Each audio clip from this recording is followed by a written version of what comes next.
The MUCHELULE Commission is going to start its work. I can tell that its work is going to be very deep. Very many political futures will be killed. Very many political ambitions will be killed.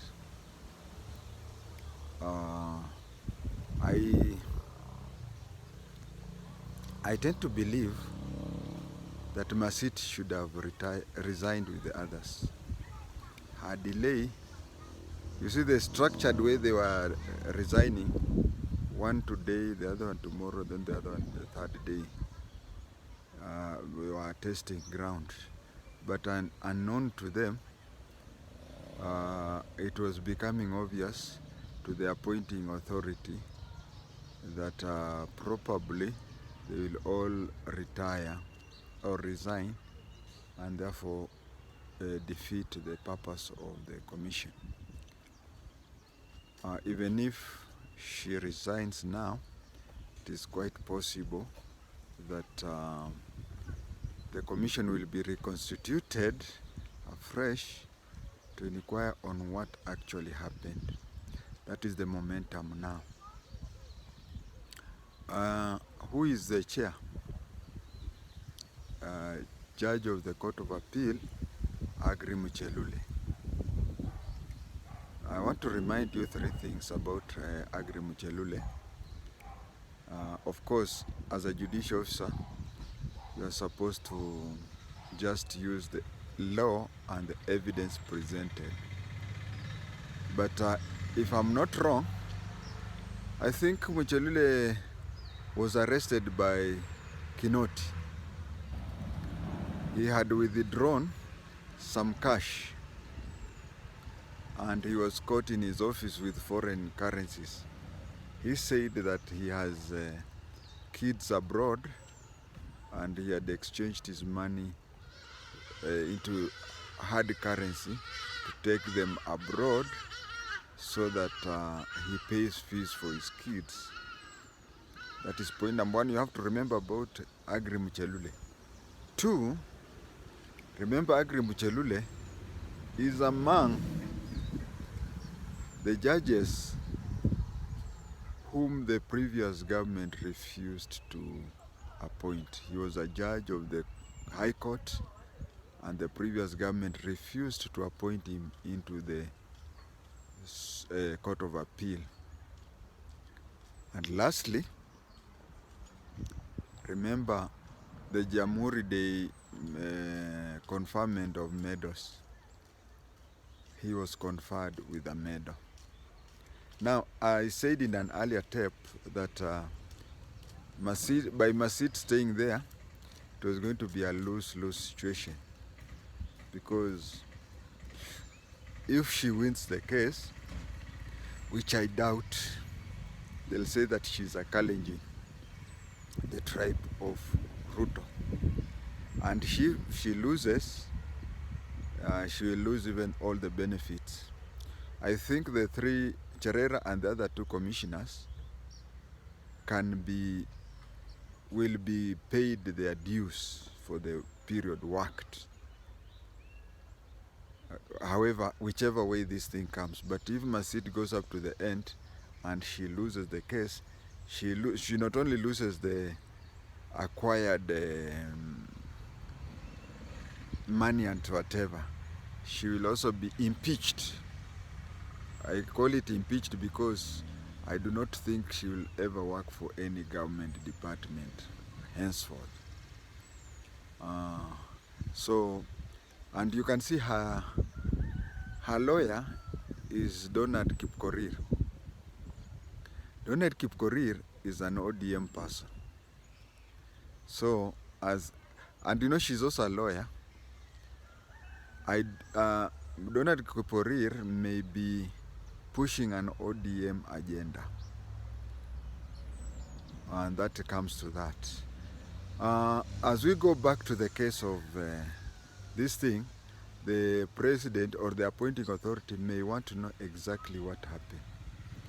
You may have noticed And I also noticed here where I'm staying that those people who were pro-handshake, even in the civil service, such places, they always believed that the government will have its way. Yes, it was to have its way. But you see, there is a Kikuyu proverb that says, Bodi yago dhenjwa dunago mokada. You see, they had even showed Ruto the rope that they were going to hang him. And remember, Ruto had been the deputy head of state for quite a long time. So a good number of people in the system were loyal to Ruto. And one and the only reason why Ruto refused to resign as a deputy president is that in his capacity as deputy president, he got by right intelligence briefs. So they underestimated Ruto. And then Ruto, a very good person, mobilizer, he went down to the ground and convinced the masses that he played a victim. And you know, in Kenya's politics, if you are a victim, you easily win. Remember the first time Uhuru tried politics, his main opponent saw that he had lost, so one day he took his vehicle and placed it on the main road in Gatundu town, slaughtered a goat, poured blood inside the vehicle and some out, and then disappeared. Then rumors came out that he cannot be traced and that he may have been killed.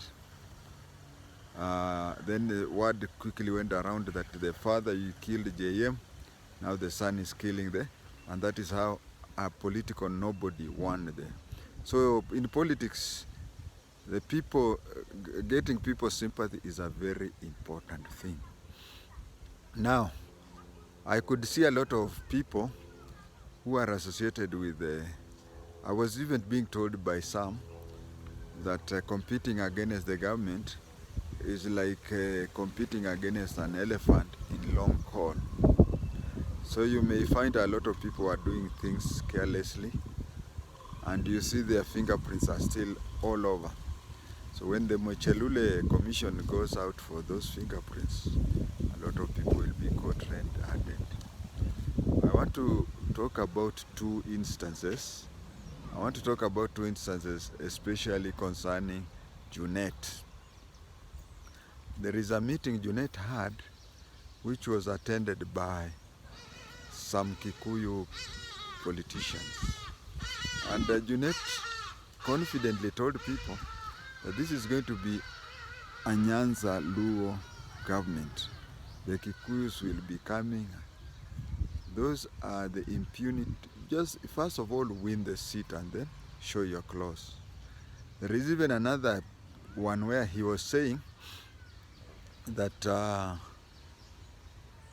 Ruto, I think it was now in Maasai land because everybody there was dressed in Maasai clothing, where he was saying that when the new government comes in, he said Ruto ni kitu gani, mimi peke yangu I can deal with him and I will take him to committee. There is a lot of things that, but you'll find that some, just like Kioni said in NTV, that you should not put all your eggs to civil servants, because civil servants will move into the new government. They will move into the new government, either transferred, or if they have to leave, they will leave with their pension. But these things, especially people from Azimio in general and ODM in particular, they did not look into that. You would find them going around, they were just waiting for him to be installed. And when it comes to, I said a lot of time, because I used to work for the special branch, said even though I've stayed out for quite some time, but my knowledge of the system, the way they are, it is very hard. I didn't say it is impossible, I said it is very hard for anybody to use the system to try and rig.